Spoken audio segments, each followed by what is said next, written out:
तो आप सभी साथियों को बहुत बहुत नमस्कार। आज के इस लेट नाइट सेशन में आपका स्वागत है, अभिनंदन है। आशा करता हूं कि आप सभी शानदार होंगे, जबरदस्त होंगे और बेहतरीन तरीके से अपने आने वाले प्रमोशन की तैयारी कर रहे होंगे और शानदार तरीके से बैंक में अपना कार्य निष्पादन कर रहे होंगे। क्यों? क्योंकि पिछले दिनों जब से आपने पढ़ाई के प्रति अपनी समर्पण भाव दिखाया है, लगनशीलता दिखाई है, तो आपके अंदर ज्ञान कौशल, साथ ही साथ काम करने का अनुभव कौशल और स्किल डेवलपमेंट, ये तीन चीजों का संगम हुआ है। गंगा जमुना सरस्वती संगम है ना, और इसको बोलते हैं अमृत काल। तो जब ये संगम होता है और हम अभी अमृत काल में जी रहे हैं, तो क्यों ना हम ये जो देखिए पुष्पेंद्र खरे जी आ गए हैं, स्वागत नहीं करेंगे हम इनका? जरूर स्वागत करेंगे। तो ये अमृत काल में जब हम बैंकिंग कर रहे हैं, तो हमारे जीवन का भी अमृत काल होना चाहिए। ज्ञान रूपी आपके पास एक पंख है जो आपके आपके जो इस हुनर में वो जुड़ना ही चाहिए। क्यों? क्योंकि हर घड़ी आपको उसको कार्य में परिणित करना है और कार्य में परिणित करके एक अच्छा अनुभव लेना है और अपने जीवन की सार्थकता को साबित करना है। इसीलिए स्किल को हमेशा सीखते जाना है। तो बहुत सारे साथी नमस्कार कर रहे हैं। आप सभी को नमस्कार, सादर प्रणाम। ये आ गए राजेश नंद्रा जी। यस, ये हुई ना बात। न पूछो कि मेरी मंजिल कहाँ है, अभी तो सफर का इरादा किया है। न हारेंगे हौसला उम्र भर यूं ही, ये किसी और से नहीं, हमने खुद से ही वादा किया है। देखिए आगे रात में भी तो ये हुई ना बात। जब आपका वादा खुद से है तो आप बहाने बना लो। कैसे बहाने बनाओगे, है ना? तो राजेश जी बोल रहे हमने थोड़ी ना सर पड़ोसी से वादा किया, हमने तो खुद से वादा किया है कि हमको पढ़ना है, हमको पास होना है और हमको अपने घर परिवार के लिए अच्छा जो है जीवन लाना है। तो उसके लिए जब खुद से वादा है तो फिर इरादा भी खुद का होगा और निशाना भी आपने मंजिल पर साधा होगा। तो बहुत सारे साथी जुड़ चुके हैं रात को। बहुत बढ़िया। तो अच्छी चीज़ें रात को ही मिलती हैं ना, क्योंकि समय भी हमको ऐसे रात को ही मिल पाता है सीखने के लिए। तो आज के सेशन में हम लोग पढ़ेंगे आरआरबी एक्ट 1976 पर। तो हमारे राजेश नंद्रा जी बोलते हैं कि सर देखो हम लोग आरआरबी में पढ़ते हैं, हमको तो सबसे पहले इसी एक्ट को पढ़ना चाहिए। हाँ, मैं जरूर इसको मानता हूँ कि जिस बैंकिंग व्यवसाय को आपने अपने जीवन का एक मूलभूत व्यवसाय चुना है, एक महत्वपूर्ण व्यवसायिक करियर चुना है, उसके कुछ एक्ट्स को आपको पूरी तरीके से पढ़ना है और इन एक्ट्स की कॉपी आपके पास होनी चाहिए, क्योंकि ये बहुत पुरानी एक्ट है और इनकी ईंट जो है बड़ी मजबूत है। तो ये आपके पास तो होनी ही चाहिए, प्रिंट में भी होनी चाहिए, पढ़ाई में भी होनी चाहिए, क्योंकि हमारी आजकल स्मृति थोड़ी कम हो गई है। तो जब भी ऐसे प्रसंग आता है उसको हम देख पाएंगे, अपने पीछे जरूर होना चाहिए। मनोज जी नमस्कार कर रहे हैं, बोल रहे हैं सही बोले सर, है ना? सही बात है। तो जब हम एक्ट की बात करते हैं तो एक्ट को शब्दशः पढ़ना है। एक बार में एक्ट बिल्कुल समझ में नहीं आता, दो बार में बिल्कुल समझ में नहीं आता, तीन बार में बिल्कुल समझ में नहीं आता, लेकिन चौथे पांचवें बार से समझ में आने लगता है। एक्ट बड़ा है लेकिन मैं उसको आधे घंटे में समराइज करूंगा। 11:30 पौने 12 तक हम लोग ये सेशन एंड कर देंगे। तो क्योंकि कुछ चीज़ें जो प्रमोशन एग्जाम के दृष्टिकोण से महत्वपूर्ण होते हैं जिस पर आज चर्चा करेंगे, और कुछ चीज़ें जो हैं दैनिक क्रियाकलाप में महत्वपूर्ण होते हैं जिनको हम लोग रेगुलर सेशन में चर्चा करते रहते हैं। तो आइए थोड़ी आपके हिस्ट्री पर ले जाता हूँ, है ना? भारत की कितनी जनसंख्या, थोड़ा सा आप लोग जरा चैट करते रहिएगा, मेरे साथ बातचीत करते रहिएगा, क्योंकि रात का समय है। ये देखो सब पुष्पन जी थोड़ी ना है कि मुझे नींद न आए, नींद न आए, है ना? ऐसे थोड़ी ना, किसी को नींद भी आती है, इसलिए बातचीत करते रहेंगे। तो मैं कह रहा था, भारत की 70% जनसंख्या कहाँ रहती है राजेश जी? 70% जनसंख्या जो है भारत की अभी भी गांव में बसती है। गांव में। गांव में गांव में बसती होते। है। ये गांव देखिए, से शहर बनते हैं। जय चिंता, क्या बनी? चिंतामणि माता, क्या कौन सा चिंता? ये चिंतपूर्णी माता। हाँ जी, हाँ जी, चिंतपूर्णी माता, चिंतपूर्णी। है ना? तो ये क्या होता है कि गांव में लोग जो हैं, भारत की जो जनसंख्या है उसका 70% आबादी गांव में बसती है। तो इन लोगों के जीवन में वित्तीय सुविधाएं भेजने के लिए 1975 में तत्कालीन सरकार, जो समय इंदिरा गांधी की सरकार थी, तो उन्होंने उनको बैंकिंग की सुविधाएं विस्तारित करने के लिए एक महत्वपूर्ण कदम लिया। उन्होंने आरआरबी के गठन की शुरुआत की, रीजनल रूरल बैंक की शुरुआत की। 1975 आपके लिए ऐतिहासिक समय रहा होगा, क्योंकि उसमें ये बात रखी गई कि जो भी लोग गांव में रहते हैं उनके विकास के लिए सोचा गया, उनके उत्थान के लिए सोचा गया कि ग्रामीण क्षेत्र में सबसे ज्यादा जो है कौन सा व्यवसाय होता है राजेश जी ग्रामीण क्षेत्र में? कृषि कृषि। कृषि होता है। तो ग्रामीण क्षेत्र में जो सबसे ज्यादा व्यवसाय किया जाता है या सबसे ज्यादा जो चीज उनका आय का साधन होता है वो कृषि होता है, काम होता है, कृषि होता है। तो उसमें कैसे सुधार किया जाए, वित्त पोषण कैसे किया जाए, लोगों को उसमें कैसे मदद की जाए, उनका आय कैसे बढ़ाया जाए, साथ ही साथ उनको व्यापार, वाणिज्य, उद्योग और अन्य उत्पादन के कार्यों में गांव में रहने वाले लोगों को किस तरीके से उनको देश की आर्थिक विकास धारा में जोड़ा जाए, इसी प्रयोजन के साथ एक महत्वपूर्ण फैसला लिया गया और उनमें कैसे सुविधाएं दिया जाएं। और एक महत्वपूर्ण फैसला के तहत आरआरबी की स्थापना की गई 1975 में। अब जब आरआरबी की स्थापना की गई राजेश जी, तो आप सोचिए आरआरबी की स्थापना तो कर दी गई, लेकिन उसके लिए एसओपी बनाना होता है, एक्ट बनाना होता है, जिसके एक्ट का हम पालन करेंगे और वो दिशा निर्देश बनाना होता है कि कैसे कैसे काम करेंगे। छोटे और सीमांत कृषकों को, कृषि में काम करने वाले लोगों को, छोटे गांव में रहने वाले जो श्रमिक हैं, कारीगर हैं, छोटे उद्यमी हैं, ग्राम की अर्थव्यवस्था में कैसे विकास हो उसके लिए ग्रामीण बैंकों का विनियमन कैसे हो, निगमन कैसे हो, मतलब उसको उनको कैसे स्टार्ट किया जाए, कैसे उनको चलाया जाए और कैसे उनको कंट्रोल किया जाए, उनको किस तरीके से आगे बढ़ाया जाए, ताकि उन बैंकों के माध्यम से गांव में रहने वाले समस्त जनता का विकास हो और वो देश की विकास धारा से जुड़ पाए। इसके लिए एक महत्वपूर्ण फैसला लिया गया और आरआरबी एक्ट की स्थापना की गई। और ग्रामीण बैंक की जो स्थापना है वो की गई 26 सितंबर 1975 को, अध्यादेश जारी किए गए। और ग्रामीण बैंक एक ऐसी संस्था है जहां पर से ग्रामीण एरिया के विकास के लिए भरपूर सहयोग, क्या बुनियादी सेवाएं दी जाती हैं राजेश जी, जो जो बेसिक कॉन्सेप्ट इस एक्ट में रखी गई हैं, जी। सबसे पहला आपके दिमाग में क्या आता है? जैसे मैं ग्रामीण बैंक की बात करता हूं नो तो ग्रामीण प्रॉफिट बैंक, नो लॉस पे रखा गया सी। हाँ, पहली बात इसके पीछे जो मूलभूत संरचना है ग्रामीण बैंक के लिए, पहली बात क्या आती है? बुनियादी, जिसको बोलते हैं बुनियादी कार्य, क्या करेंगे आप? नो प्रॉफिट नो लॉस ਤੇ ਬ੍ਰਾਂਚਾਂ ਖੋਲੀਆਂ ਗਈਆਂ ਸੀ, ਇੰਦਰਾ ਗਾਂਧੀ ਨੇ ਖੋਲੀਆਂ ਸੀ ਪਿੰਡਾਂ ਦੇ ਲੋਕਾਂ ਦੇ ਸਹੂਲਤਾਂ ਵਾਸਤੇ। ਉਹ ਸ਼ਹਿਰਾਂ ਵੱਲ ਨੂੰ ਮੰਗੀਆਂ ਤਰੱਕੀਆਂ ਕਰਨ, ओके। ਉਹਨਾਂ ਨੂੰ ਉੱਚ ਅੱਗੇ ਲਿਆਉਣ ਵਾਸਤੇ ਦਰ ਕੀਤਾ ਗਿਆ ਸੀ ओके। ਪਿੰਡਾਂ ਵਾਲਿਆਂ ਨੂੰ। तो मैं ही आपको बता देता हूँ, जो भी बुनियादी शुरुआत की गई, अगर आपको कभी सवाल पूछा जाए इंटरव्यू में तो आप बताइएगा कि गांव में रहने वाले लोगों में बचत कैसे किया जाए, बचत की शुरुआत कैसे की जाए, इसकी शुरुआत की गई कि उनका थोड़ा पैसा बचे कैसे, वहां से बुनियादी शुरुआत हुई। आपको अगर इंटरव्यू में पूछा जाए तो आप क्रमबद्ध तरीके से बताओगे तो बड़ा मजा आएगा। आप बोलिएगा बैंक में जो बुनियादी काम आरआरबी को दिया गया वो था जो भी गांव में रहने वाली जनता है उनका पैसा सेव कैसा हो, क्योंकि वो रखते थे पलंग के नीचे या अलमारी में रखते हैं और वो मनी लेंडर के हाथों में चले जाते थे। तो ग्राहक के पैसे को बचत कैसे रखा जाए, और बचत होने से क्या होता है, एक बैकबोन मिलता है। अगर हमारे खाते में 10 लाख रुपए है, कैसा महसूस होगा राजेश जी? मेरा बीमारी भी बहुत चला मजबूत जाएगा, है।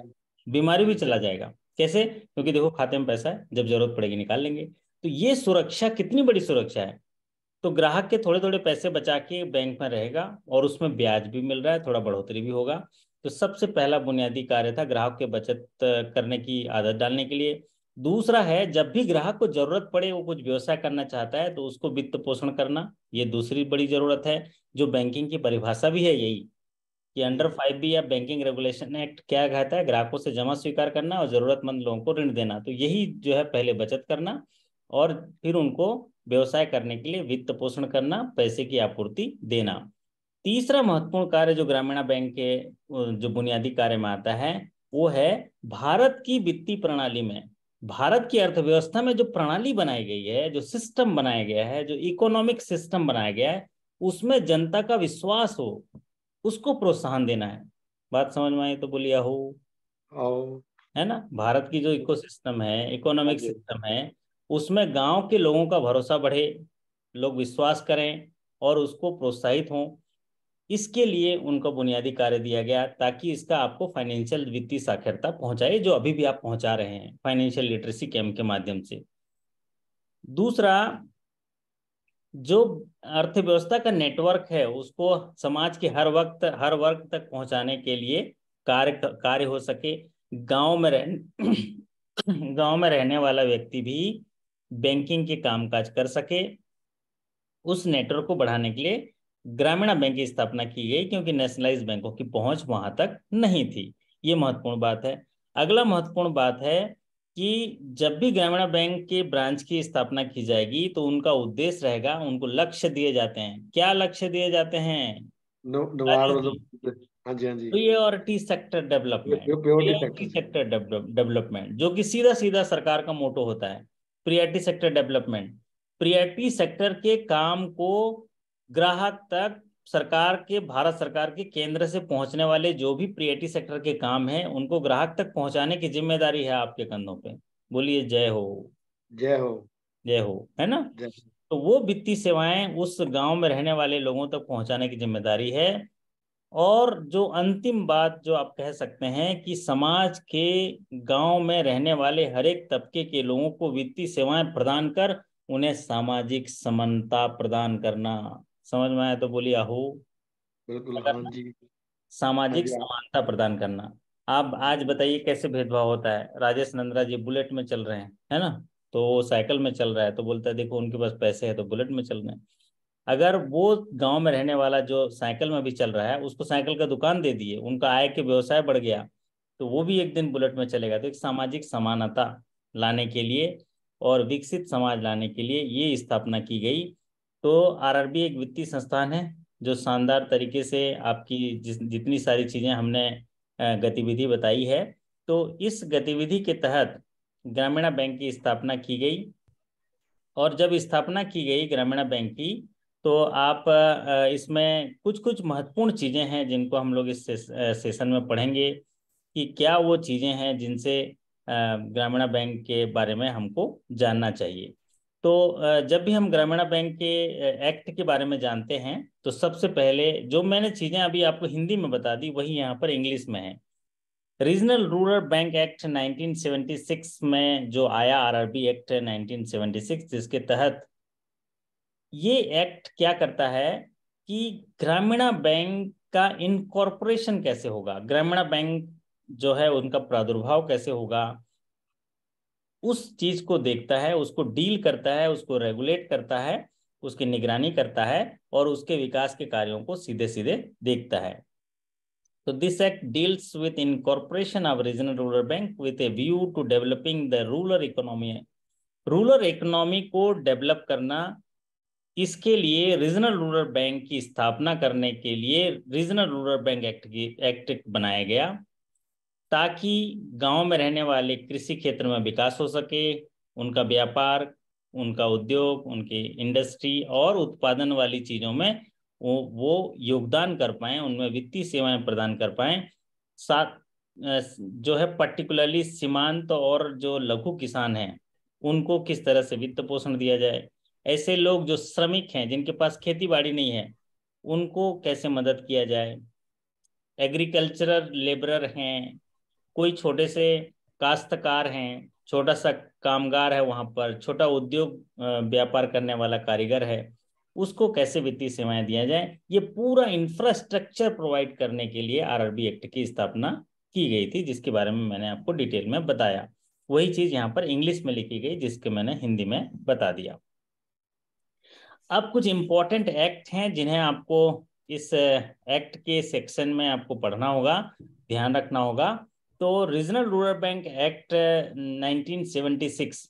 अब जो रीजनल रूरल बैंक होते हैं Sandeep ji, regional rural banks को कॉमर्शियल बैंक जैसा दर्जा दिया जाता है, इसीलिए इनको 3 और एक्ट का पालन करना होता है। कौन से एक्ट का पालन करना होता है राजेश जी बताइए?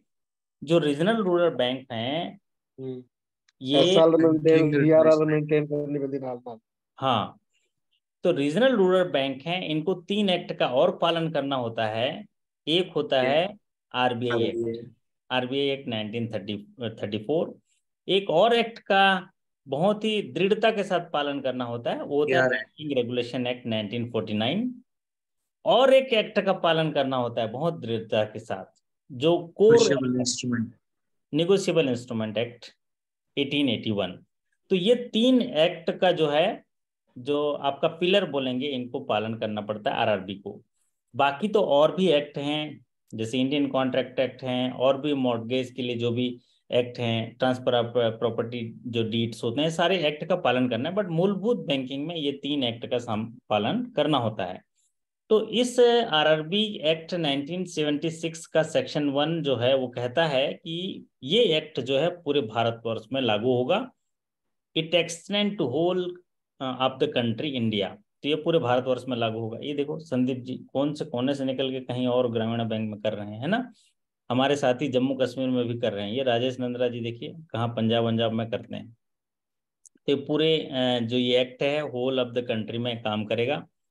सेक्शन 3 कहता है कि सेंट्रल गवर्नमेंट में establish RRB on request of sponsor bank. ये देखिए सेक्शन 3 क्या कहता है कि जो केंद्र सरकार है वो आरआरबी की स्थापना कर सकता है, किसके रिक्वेस्ट पर? स्पॉन्सर बैंक के रिक्वेस्ट पर, स्पॉन्सर बैंक के रिक्वेस्ट पर।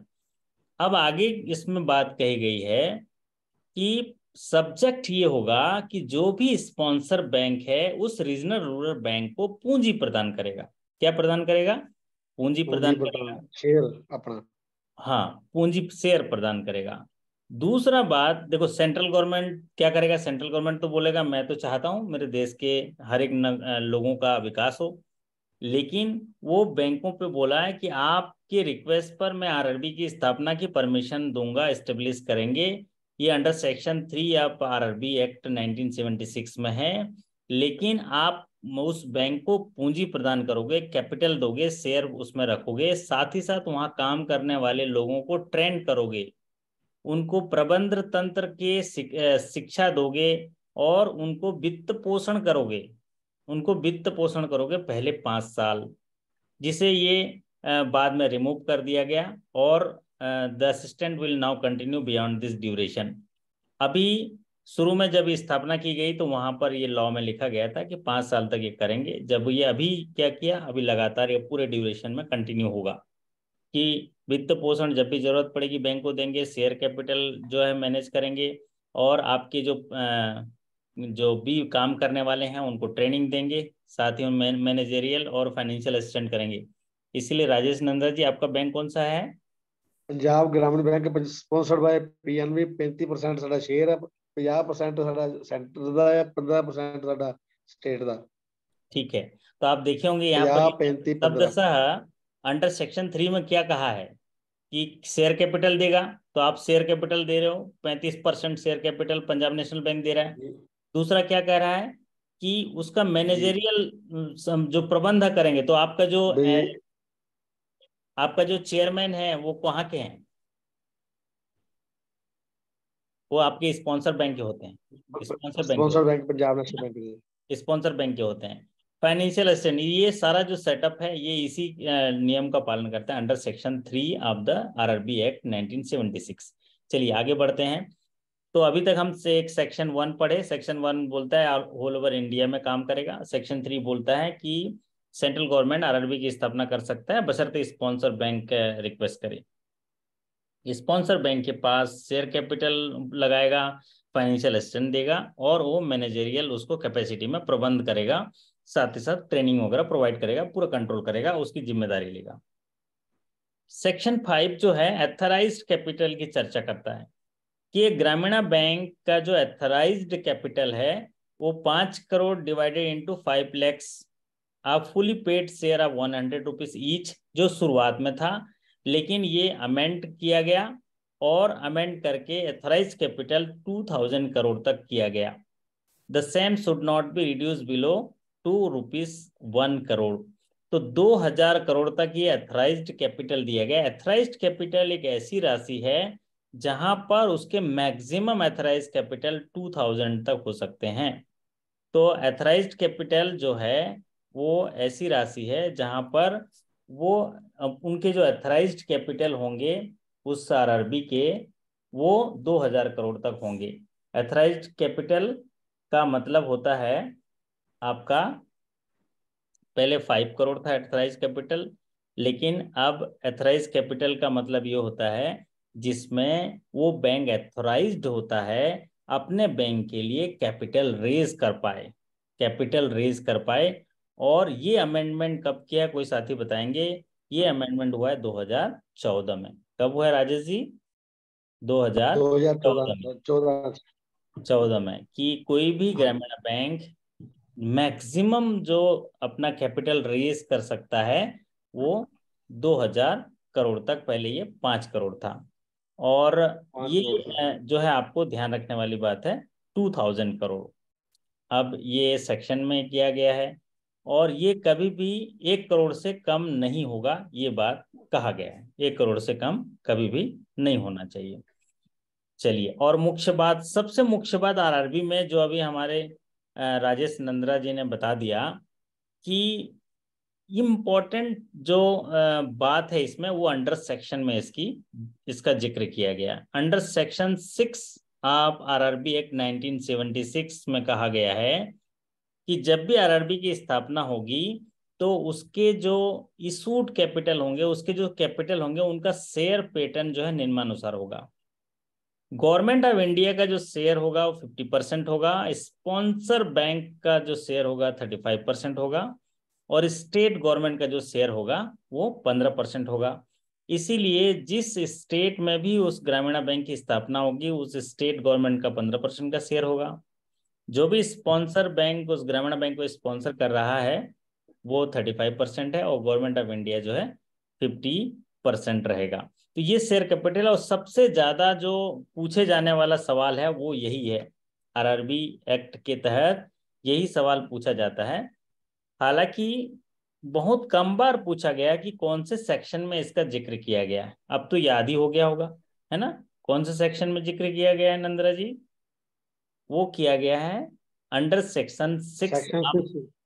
हाँ, सेक्शन 6 ऑफ आरआरबी एक्ट 1976 में इसकी व्याख्या की गई है। ये निर्धारण किया गया है कि ग्रामीण बैंक में जो शेयर कैपिटल पैटर्न होगा वो गवर्नमेंट ऑफ इंडिया का 50% शेयर होगा, स्पॉन्सर बैंक का 35% होगा, स्टेट गवर्नमेंट का 15% होगा।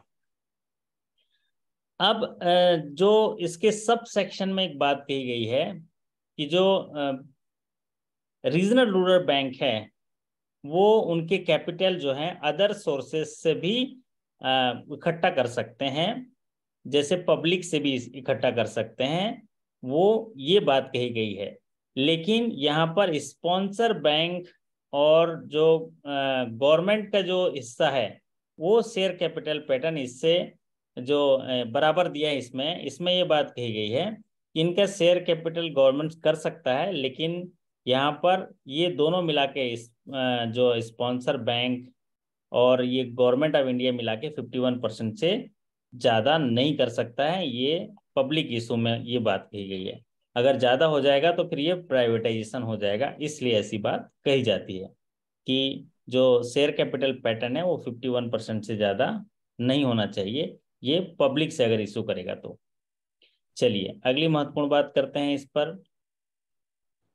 ये जो स्क्रीन पर लिखा है, देखिए क्या लिखा है कि ये एक्ट में जो पब्लिक के शेयर जो कैपिटल इशू कर सकता है, इसमें एक बात कही गई है कि सेंट्रल गवर्नमेंट और स्पॉन्सर बैंक का जो दोनों का शेयर है अभी कितना है पुष्पेंद्र जी? सेंट्रल गवर्नमेंट का 50% है, स्पॉन्सर बैंक का जो है 35% है, तो टोटल हुआ 85%।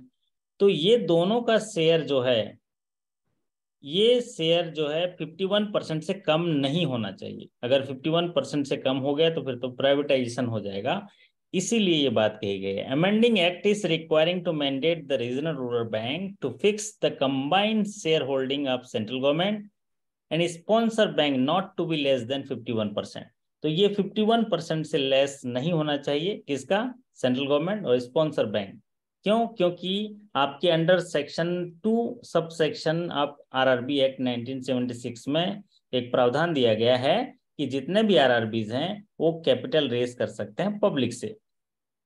लेकिन इस कंडीशन में भी सेंट्रल गवर्नमेंट और स्पॉन्सर बैंक मिला के शेयर 51% से कम नहीं होना चाहिए। अगर ये कम हो गया तो क्या हो जाएगा राजेश जी? ਪ੍ਰਾਈਵੇਟ ਹੋ ਜਾਊਗਾ। ਪਿੱਛੇ ਰੋਲਾ ਵੀ ਬਹੁਤ ਪਿਆ ਸੀ, ਪ੍ਰਾਈਵੇਟ ਹੋਣ ਲੱਗਿਆ ਸੀ ਤੇ ਆਪਾਂ ਫਿਰ ਹੜਤਾਲ अच्छा, ਵਗੈਰਾ ਕੀਤੀ ਤੇ ਸਹੀ ਹੋ ਗਿਆ ਸੀ। ओके, बहुत बढ़िया। तो यहाँ पर सेक्शन 8 में ये बात कही गई है। मैं बहुत शॉर्ट में लाया हूँ आपके लिए। वैसे अलग जो चीजें जो इम्पोर्टेंट होगी हम लोग बता दूंगा उसमें। इनमें से अभी तक के जो पढ़े हैं इनमें से 3 चीजें इम्पोर्टेंट हैं। पहला तो आरआरबी की स्थापना, जो पहला चीज की है, आरआरबी की स्थापना 1975 में की गई। और फिर उसके बाद एक्ट आया और आरआरबी को उनको आरआरबी स्थापना से लेके उनको चलाने से लेके उनको कंट्रोल करने से लेके और उनको सस्टेनेबल वित्तीय फाइनेंस ग्रामीण क्षेत्रों के विकास करने के लिए नीति निर्धारण करने के लिए आरआरबी एक्ट 1976 आया। फिर दूसरा इंपॉर्टेंट जो बात है इसमें वो है आपके share holding pattern. Share holding pattern की व्याख्या अंडर सेक्शन 6 में की गई है। Government of India 50%, sponsor bank जो है 35% और स्टेट गवर्नमेंट 15%। और तीसरी महत्वपूर्ण बात, ये 51% से ज्यादा पब्लिक शेयर जो है नहीं होने चाहिए सेंट्रल गवर्नमेंट और स्पॉन्सर बैंक का। चलिए, अगला सेक्शन 8 बताता है कि इसका मैनेजमेंट का जो कौन करेगा। यहाँ बोर्ड ऑफ डायरेक्टर है। बोर्ड ऑफ डायरेक्टर अपने पावर में इसका मैनेजमेंट करेगा, बोर्ड ऑफ डायरेक्टर। तो आइए देखते हैं बोर्ड ऑफ डायरेक्टर में कितने मेंबर होंगे, उसकी व्याख्या की गई है अंडर सेक्शन 9 में। तो अंडर सेक्शन 9 में चूंकि मैनेजमेंट बोर्ड ऑफ डायरेक्टर के उसमें होगा अंडर सेक्शन 8 में, तो अंडर सेक्शन 9 में दिया गया है बोर्ड ऑफ डायरेक्टर में कौन कौन होंगे। तो इसमें नॉन ऑफिशियल डायरेक्टर होंगे जो गवर्नमेंट ऑफ इंडिया नॉमिनेट करता है, उसको बोलते हैं नॉन ऑफिशियल डायरेक्टर, और इसको nominated by government of India. ये 2 होंगे। क्यों 2 होंगे? हाँ राजेश जी, क्यों बताइए? सबसे पहले गवर्नमेंट ऑफ इंडिया क्यों होंगे? पैसा भी तो लगाया ना महाराज, है ना? ਹਾਂਜੀ ਹਾਂਜੀ, ਉਹਨਾਂ ਨੇ पैसा ਪੈਸਾ भी ਲਗਾਇਆ लगाया ਤਾਂ ਕਰਕੇ ਦੋ ਬੰਦੇ ਉਹਨਾਂ ਦਾ ਹੋਣਾ ਜ਼ਰੂਰੀ तो ਹੈ अपने ਵਿੱਚ। 2 बंदे तो बनते हैं ना, है ना? हम लोग तो मतलब उतना। ਹਾਂਜੀ ਸਰ, ਉਹਨਾਂ ਦੇ ਬੰਦੇ ਦੋ ਵਿੱਚ ਜ਼ਰੂਰੀ ਆ ਕਿਉਂਕਿ ਉਹਨਾਂ ਨੇ ਪੈਸੇ ਵਿੱਚ ਲਾਏ ਆ। तो यहाँ 2 बंदे ਹਾਂਜੀ इसलिए जरूरी है ਹਾਂਜੀ बोर्ड ऑफ ਹਾਂਜੀ। डायरेक्टर में क्योंकि आपकी सारी पॉलिसी जो है बोर्ड ऑफ डायरेक्टर बनाते हैं। सारी पॉलिसी जो है वो बोर्ड ऑफ डायरेक्टर बनाते हैं। एक सेकंड, जरा इंटरनेट थोड़ा कमजोर हो रहा है, मैं शिफ्ट कर रहा हूँ, 1 मिनट बस प्रतीक्षा करिए।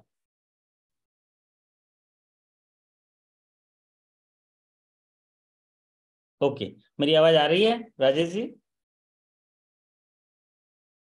मेरी आवाज आ रही है अब तक? Okay sir. आ रही है, ओके। हाँ, तो मैं ये कह रहा हूँ कि non official director government of India से 2 होंगे। स्टेट गवर्नमेंट, जो स्टेट गवर्नमेंट के जो डायरेक्टर होंगे 2 होंगे। रिजर्व बैंक ऑफ इंडिया के 1 होंगे क्योंकि ये रेगुलेटरी बॉडी है। नाबार्ड के 1 होंगे और स्पॉन्सर बैंक के 2 होंगे। तो ये बोर्ड ऑफ डायरेक्टर में इतने मेंबर होंगे जिसकी व्याख्या under section 9 of RRB act 1976 में की गई है। तो 2 होंगे सेंट्रल गवर्नमेंट के द्वारा नॉमिनेटेड, 2 होंगे स्टेट गवर्नमेंट के द्वारा नॉमिनेटेड, 1 आरबीआई, 1 नाबार्ड और 2 स्पॉन्सर बैंक। इसमें स्पॉन्सर बैंक के भी एक जो चेयरमैन होते हैं वो होंगे और एक जीएम होते हैं, है ना, स्पॉन्सर बैंक के बोर्ड ऑफ डायरेक्टर में। चलिए, अब बात करते हैं चेयरमैन के लिए। जो स्पॉन्सर बैंक के चेयरमैन होंगे वो नॉमिनेट किए जा सकते हैं मैक्सिमम 5 ईयर के लिए।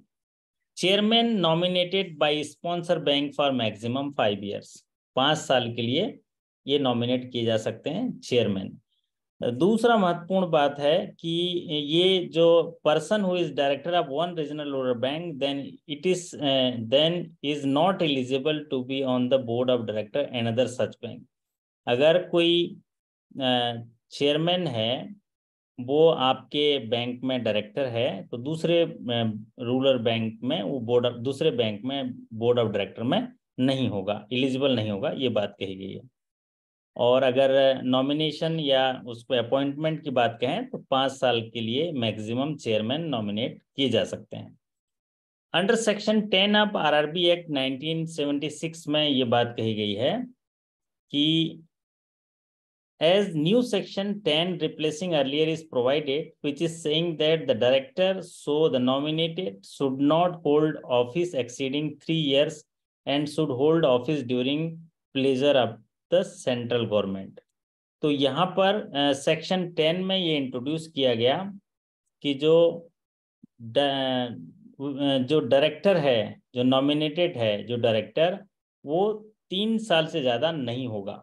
यहाँ चेयरमैन की बात है, अलग बात है, लेकिन जो नॉमिनेशन है जो किए जाते हैं, जैसे सेंट्रल गवर्नमेंट द्वारा नॉमिनेशन किया जाता है, स्टेट गवर्नमेंट द्वारा नॉमिनेट किया जाता है, ये जो डायरेक्टर हैं वो कितने साल रहेंगे? सेंट्रल गवर्नमेंट के जो डायरेक्टर है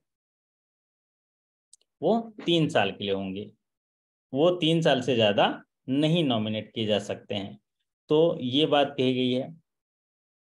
और इसके पहले ये जो डायरेक्टर्स थे जो सेंट्रल गवर्नमेंट के द्वारा किए जाते थे, ये 2 साल के लिए किए जाते थे, 2 साल से ज़्यादा नहीं मिलता था। अभी इनको 3 साल किया गया है। तो बैंक के जो चेयरमैन होंगे वो स्पॉन्सर बैंक के होंगे, उनको 5 साल का, लेकिन जो डायरेक्टर होंगे उनको 3 साल का, 3 साल से ज़्यादा होल्ड पोस्ट नहीं करेंगे डायरेक्टर का, ये बात कही गई है। चलिए अगला महत्वपूर्ण बात देख लेते हैं। यहाँ पर आरआरबी एक्ट 1976 में यहाँ पर अंडर सेक्शन 18 में ये बात कही गई है कि आरआरबी जो है क्या क्या बिजनेस ट्रांजैक्ट कर सकता है ना। तो ये डिटेल में जो आप जो काम करते हैं सारा ये व्याख्या की गई है अंडर सेक्शन 18 में। आप आरआरबी एक्ट 1906 की एक रीजनल रूरल बैंक जो है क्या क्या व्यवहार कर सकता है, क्या क्या लेन देन कर सकता है। और लेन देन की व्याख्या ज्यादातर सवाल पूछा जाता है। हाँ राजेश जी, क्या सवाल पूछा जाता है कि बैंकिंग की परिभाषा कहाँ दी गई है? तो बताइए बैंकिंग की परिभाषा कहाँ दी गई है? हाँ जी राजेश जी, कहाँ दी गई है बैंकिंग की परिभाषा? 5B। हाँ, अंडर सेक्शन 5B या 5B रेगुलेशन एक्ट 1949। लोगों से पैसा लेना और वसूल कर उसका कर्ज लोगों को देना, सहायता देना। बहुत बढ़िया। तो आप सोचो जो 5B आप बैंकिंग रेगुलेशन एक्ट 1949 में जो व्याख्या की गई है वो सारा बिजनेस आप करते हैं। तो 5B आप बैंकिंग रेगुलेशन एक्ट की अगर व्याख्या पूछा गया इंटरव्यू में तो आप बोलिएगा under section 5B of banking regulation act ये बात कही गई है कि बैंकिंग वह कार्य गतिविधि होती है जिसमें ग्राहकों का जमा स्वीकार करना और जरूरत के समय उन्हें पैसा प्रदान करना वापस उनकी असुविधानुसार, साथ ही साथ उस जमा को इन्वेस्ट करना या जरूरतमंद लोगों को लोन के रूप में वित्तीय सेवाएं प्रदान करना। इस बीच जितनी भी सेवाएं आरबीआई के दिशा निर्देशों के अनुसार दी जाती हैं उन सेवाओं को बोलते हैं बैंकिंग। इसकी व्याख्या की गई है अंडर सेक्शन 5B या बैंकिंग रेगुलेशन एक्ट। ऐसे कार्य जो ग्राहकों से जमा स्वीकार करना और उस जमा को इन्वेस्ट करना या जरूरतमंद लोगों को लोन के रूप में वित्तीय सेवाएं प्रदान करना, साथ ही जो जमा स्वीकार किए हैं उन्हें उनके जरूरत पर उनके द्वारा मांगे जाने पर उनको भुगतान करना, ये कंप्लीट होगा, है ना राजेश नंद्रा जी? इतना पूरा बोलना बिल्कुल। पड़ेगा। हाँ जी, हाँ जी। चलिए अब आता है अंडर सेक्शन 19। अंडर सेक्शन 19 अब आरआरबी एक्ट में ये बात कही गई है closure of account. Closure of account अब ये तो ये 31 दिसंबर लिखा हुआ है, क्लोजर ऑफ अकाउंट 31 लिखा है, लेकिन अब तो ये सब बदल गया। पहले जब शुरू में ये आया था तो उस समय ये था, लेकिन अब क्लोजर ऑफ अकाउंट कब होता है बताइए? आपके बुक्स का क्लोजर कब होता है? आपको एज एक पर सवाल रिक्वेस्ट। पूछता है ना, आपको एक सवाल पूछता है ना कि इतना तारीख के क्लोजिंग पर आपका बिजनेस कितना था, आपका प्रॉफिट फर्स्ट कितना मार्च था, कब पूछता है?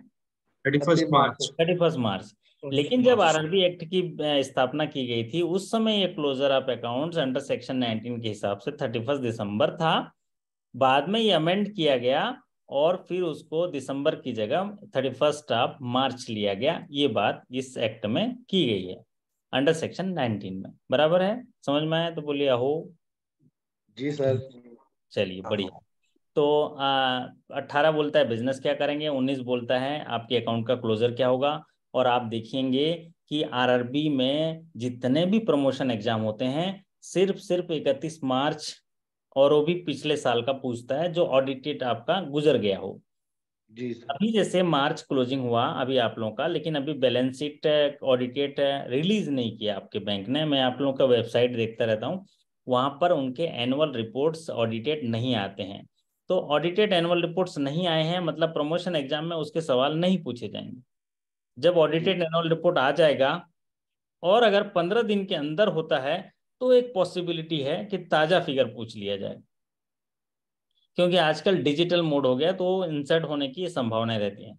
लेकिन अगर आप सोचिए आज रिलीज हुआ और अगले हफ्ते एग्जाम है, जैसे 7 मई को किसी साथियों का एग्जाम है, तो ये बिल्कुल ही संभावना नहीं रहेगी कि वो सवाल 31 मार्च वाला आ जाएगा।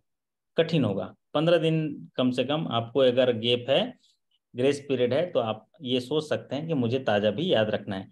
वैसे भी आपको ताज़ा याद रखना चाहिए, अगर रिलीज हुआ तो आपको कागज में लिख के रखना चाहिए। चलिए, तो अब यहाँ पर हम लोगों ने एक इम्पॉर्टेंट एक्ट में पढ़े, उन सेक्शन 18 में बिजनेस कैसे करना है, सेक्शन 19 में क्लोजर ऑफ अकाउंट कैसे करना है। और जहां भी क्लोजर ऑफ अकाउंट की बात आती है राजेश नंद्रा जी, तो वहां पर तय मानक मापदंडों को आप पालन कर रहे हैं नहीं कर रहे हैं इसकी ऑडिट की जाती है, इसकी समीक्षा की जाती है कि आपको जितने नियम मैंने बताया आरआरबी एक्ट 1976 में ये अधिकार दिए गए हैं कि आरबीआई, नाबार्ड, स्पॉन्सर बैंक, इनके ऑडिटर ये सारे जांच कर सकते हैं। आपके स्पॉन्सर बैंक भी ऑडिटर भेज सकता है, तो ये सब जांच करेंगे कि आप जो है सभी तय मानक नियमों का पालन कर रहे हैं नहीं कर रहे हैं, सही नियम का पालन कर रहे हैं, तो ऑडिटेड होगा और साइन होगा और बुक सही तरीके से बंद किए जाएंगे। अब आते हैं सेक्शन 20। सेक्शन 20 में ये बात कही गई है कि जब भी एनुअल क्लोजिंग होगा आपका जो 31 मार्च को होता है, उसके बाद जितने भी शेयर होल्डर हैं आपके, वो एनुअल रिपोर्ट जो है वो आपको फर्निश करना है। 3 महीने। नॉट एक्सीडिंग 3 मंथ्स, 3 महीने के अंदर फर्निश कर देना है। ठीक है, तो 31 मार्च की क्लोजिंग है, कब तक आपका रिजल्ट आ जाना चाहिए राजेश नंद्रा जी? 30 जून के अंदर 3। अंदर रिजल्ट आ जाना चाहिए हाँ जी, हाँ जी, आपका। Quarterly. Annual report, quarterly. Annual report आ जाना चाहिए। तो एनुअल रिपोर्ट जो है आपका, जैसे एनुअल जो पूरा साल खत्म होता है फाइनेंशियल ईयर, उसके जी। बाद 3 महीने के अंदर आ जाना चाहिए। अब एक सेक्शन है महत्वपूर्ण, 23A। 23A बोलता है अमलगमेशन ऑफ आरआरबी। आप देखे होंगे जब भी मैं आरआरबी का बिजनेस फिगर पढ़ाता हूं तो उसमें ये सेक्शन पढ़ता हूं मैं। Under section 23 of RRB act 1976 के तहत प्राप्त अधिकारों का प्रयोग करते हुए भारत सरकार ने इन पूर्वांचल बैंक और फलना बैंक और बड़ौदा यूपी बैंक को मर्ज करके ये हाँ जी एक काशी गोमती बैंक, इनको मिला करके एक बड़ौदा यूपी बैंक बना दिया। ऐसे बोलता हूँ ना, आप देखे होंगे आप लोगों के सेशंस में आता होगा ये सर। सेक्शन। सर पहले 196 से टोटल जो शुरू तो होना सर 47 रह गए हैं। अच्छा, अभी ना वन पहले तो बहुत ज्यादा थे शुरू में जब ये एक सौ आरबी बनाया छियानवे एक गया, सौ छियानवे से गए। तो अभी अमलगमेट हो के मेरे ख्याल से 43 रह गए हैं अभी। आप हाँ जी, हाँ देखिए जी, जी जी 43 जी। रह गए हैं। जी सर। 43 अभी ग्रामीण बैंक रहे हैं, देखिए चंदन जी वगैरह लिख रहे हैं, तो 43 ग्रामीण बैंक रहे हैं। उसके पीछे भी एक उद्देश्य है, जैसे कि national rural in bank of बैंकों इंडिया। को मर्ज करके उनके कैपिटल पैटर्न और उनका नेटवर्क तो वही है, ब्रांचेस बंद नहीं किए गए हैं, उनको मजबूत करने के लिए कैपिटल, शेयर कैपिटल, और उनको एक सेंट्रलाइज या पूरी स्टेट में कवर करने के लिए ये बात कही गई है। और अभी तो पूरे नेशन में जो है एनआरबी बनने की बात चल रही है, जब तक फाइनल ना आ जाए, अध्यादेश ना आ जाए, तो उस पर चर्चा करना ठीक बात नहीं है। लेकिन जी। नेशनल रूरल बैंक करके कुछ आएगा या मे भी आ। National rural bank of India sir. हाँ, तो अब बताइए, पूरा राष्ट्रीय अब तो अब टक्कर में हो, कहाँ लगे चक्कर में भैया, अब एकदम पूरे हैं टक्कर में। तो सर आप 10,520 ब्रांचें होगी हमारी। ओके, हाँ बताइए। तो यहाँ पर जो है एमलगमेशन जहाँ पर प्रयोग करता है वो अंडर सेक्शन में उसके दिया गया है, भारत सरकार कर सकता है। और अंडर सेक्शन 24 में सेंट्रल गवर्नमेंट को कुछ पावर्स दिए गए हैं ताकि वो डायरेक्शन दे सकता है और उस डायरेक्शन के आधार पर उसमें बदलाव कर सकता है या कोई भी निर्देश दे सकता है आरआरबी को। अंडर सेक्शन 25 में obligation as a fidelity and secrecy है। ऑब्लिगेशन है आपके अंदर क्या, आपकी सिक्रेसी है, जो भी आपके इम्पाइल्ड कॉन्ट्रैक्ट होते हैं, ऑब्लिगेशन होते हैं, उसकी बात है, उसकी व्याख्या की गई है अंडर सेक्शन 25 में। और अंडर सेक्शन 29 में ये पावर दिया गया है गवर्नमेंट ऑफ इंडिया को कि वो नाबार्ड से, स्पॉन्सर बैंक से, इनसे कंसल्ट करके रूल्स बना सकते हैं। इसकी व्याख्या की गई है अंडर सेक्शन 29 में। तो ये महत्वपूर्ण सेक्शन है, बहुत ही शॉर्ट में मैंने बताया है। वैसे एग्जाम के दृष्टिकोण से बोले तो ये इनमें से अभी तक इस तरह की बात नहीं पूछी गई है, लेकिन अगर आप याद रखेंगे, कभी भी आपको मौका मिलेगा इंटरव्यू में आरआरबी का बताने के लिए, तो मुख्य मुख्य 3-4 सेक्शन बता दोगे तो मजा आ जाएगा, है ना राजेश जी? बिल्कुल जी, चलिए अब बिल्कुल। बात करते हैं कि अंडर सेक्शन 30। अंडर सेक्शन 30 में ये कहा गया है कि जो बोर्ड ऑफ डायरेक्टर हैं, जो बोर्ड ऑफ डायरेक्टर हैं आरआरबी, वो जो है कंसल्ट कर सकता है स्पॉन्सर बैंक से, नाबार्ड से, और जो गवर्नमेंट ऑफ इंडिया ने पहले सैंक्शन किया है रेगुलेशन, और उनमें बदलाव करने के लिए, उनमें कुछ नेसेसरी प्रोविजन करने के लिए उसको फॉलोअप कर सकते हैं, और उनको इफेक्ट में लाने के लिए वो कंसल्ट कर सकता है और रिक्वेस्ट कर सकता है। ये बात दी गई है अंडर सेक्शन 30 में। तो आज के इसमें मुख्यतः हम लोग जो इम्पोर्टेंट सेक्शन है उसको मैंने कवर करने की कोशिश किया, जिनमें से एक अगर समराइज तौर से देख लें पूरे सेक्शन को, तो मैं सबसे पहले आरआरबी की स्थापना कैसे हुई, उसका कॉन्सेप्ट क्या था, आरआरबी के लिए बुनियादी कार्य बिंदु क्या हैं, क्या सोच के आरआरबी को बनाया गया, फिर आरआरबी के लिए जो सेक्शन दिए गए उन पर चर्चा किए, और इसको समराइज कर देते हैं जरा कि आरआरबी एक्ट की स्थापना जो 1976 में हुई, और सबसे पहले जो बड़ा बैंक पहले बनाया गया था 1975 में, उसका नाम था प्रथमा बैंक, है ना, प्रथमा बैंक बनाया गया था। तो 1976 में बनाया गया ताकि रूरल जगह में 70% आबादी रहने वाले लोगों को कृषि व्यवसाय, उद्योग धंधे, और सीमांत किसानों को, लघु किसानों को, और जो लेबर हैं, श्रमिक हैं, कामगार हैं, छोटे उद्योग धंधे करने वाले हैं, उनको बेनिफिट हो, इसके लिए आरआरबी की स्थापना की गई। साथ ही इनके सेक्शन 3 में बताया गया है कि सेंट्रल गवर्नमेंट आरआरबी की स्थापना करता है स्पॉन्सर बैंक के रिक्वेस्ट पर।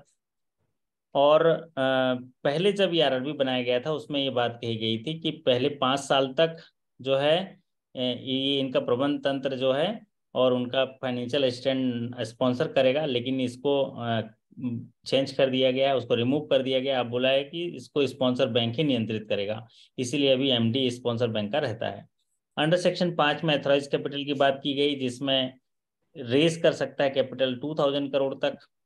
और जो अंडर सेक्शन 6 जो इम्पोर्टेंट है, इनमें बात की गई है गवर्नमेंट ऑफ इंडिया का 50% शेयर होगा, स्पॉन्सर बैंक का 35 होगा, और स्टेट गवर्नमेंट का 15% होगा।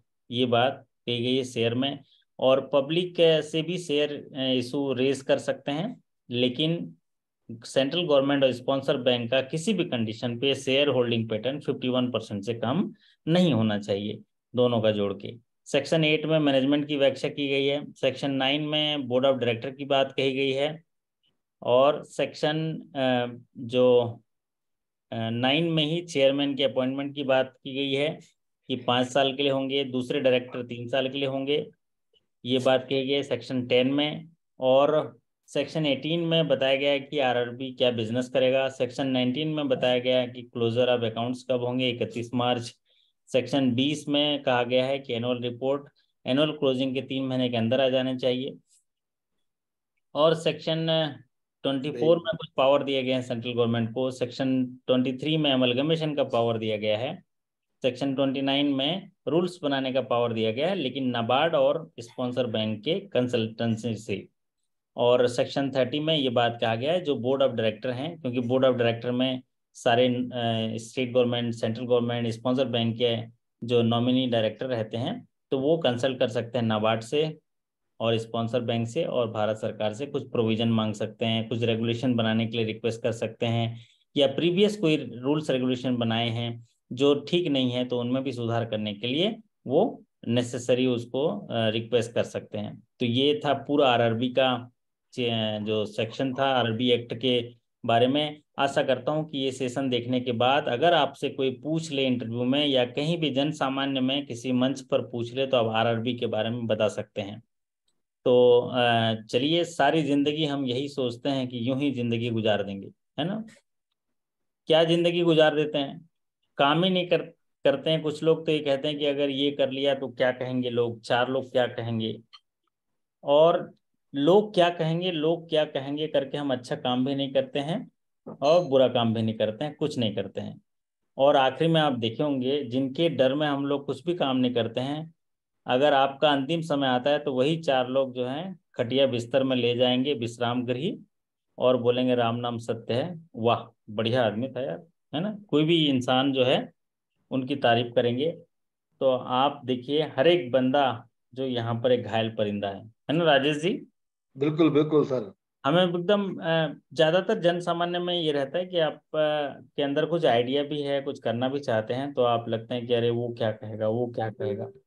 तो इसी चक्कर में हम बहुत सारी स्किल्स को दफन कर देते हैं और अपने स्किल्स, अपने साहस को दफन करते करते एक दिन हम दफन हो जाते हैं। फिर वही चार लोग बोलते हैं वाह, संदीप जी भी बोलेंगे बढ़िया था यार, बंदा राम नाम बढ़िया सत्य है। है, राम नाम सत्य है। तो हर एक बंदा यहाँ घायल एक परिंदा है, हर एक बंदा यहाँ घायल परिंदा है, लेकिन गिर कर उठ कर उड़ सके वही जिंदा है। बिल्कुल। हर एक बंदा यहाँ एक घायल परिंदा है, लेकिन गिर कर उठ कर उड़ सके वही आज जिंदा है। और निंदा तो उसी की होती है जो जिंदा होते हैं, मरने के बाद तो सिर्फ वाह वाह वाह वाह वाह वाह बहुत अच्छा वाह था। वाह, है ना। तो आशा करता हूँ कि आज कुछ सीखने मिला होगा। तो मैं पूछूंगा पुष्पेंद्र जी, क्या एक नया चीज सीख पाए आज के सेशन से, एक नया चीज, कोई सा एक नया चीज जो आप नहीं जानते थे, पुष्पेंद्र जी। हाँ जी, माइक ऑन कर लेंगे। हाँ सर। नमस्ते सर। नमस्ते जी, कैसे हैं बताइए, एकदम बढ़िया है बढ़िया सब? चलिए, तो ऐसा कौन सा एक चीज है जो आज आप थोड़ा सा सीख पाए नया। सर। आरआरबी की मेन थीम समझ में आ गई है क्यों बनाए गए हैं। ओके, बहुत बढ़िया। और कोई एक चीज जैसे जो आप समझ पाए नया। आरआरबी की स्थापना कौन से अधिनियम के तहत होती है। Sir RRB act 1976। Okay, RRB का इंस्पेक्शन जो है वो कौन करता है, किसको अधिकार दिया आरबीआई ने।